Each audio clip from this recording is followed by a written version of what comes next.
dalawa. Tandaan niyo yung mga sinabi ng Diyos sa kanyang salita, no? Sa Genesis chapter 2 verse 24 to 25, ang sabi niya, Rogelio, Mariel, papasok kayo sa tinatawag na pagpapamilya.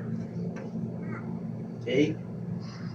So, ibig sabihin, dapat ang pamilya ay nasa pinakamatibay na pundasyon. Kung mapansin po niyo sa salita ng Diyos sa Biblia, merong isang tao o isang pamilya na nagtayo ng bahay sa buhanginan. Dumating po ang unos, bagyo, bumangga po rito, madali siyang nagiba o nagupo. Bakit po? Mahina ang pundasyon na kanyang kinatatayuan. Meron ding isang tao, isang pamilya na nagtayo ng bahay sa ibabaw ng bato. Lahat ng klaseng pandemic, unos, bagyo, bumangga rito, hindi po siya natinag o hindi po siya nagiba. Bakit po? Nasa pinakamatibay siyang pundasyon.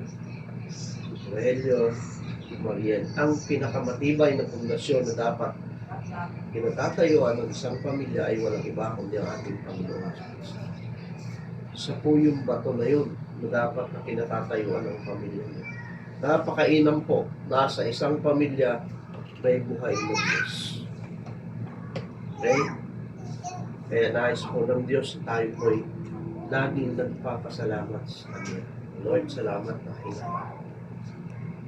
Palagay ho ba nyo, Rogelio, kapag inalis ng Diyos ang hininga sa atin, saan po tayo babalik? Babalik po tayo kung saan tayo kinuha ng Diyos. Balik po tayo sa alabok. Hindi po ba? Hindi, dati naman, hindi uso ang cremation, di ba? Ngayon, pag kinremate, o gaganon lang, o wala na. Abo na. Di ba? Babalik tayo sa abo.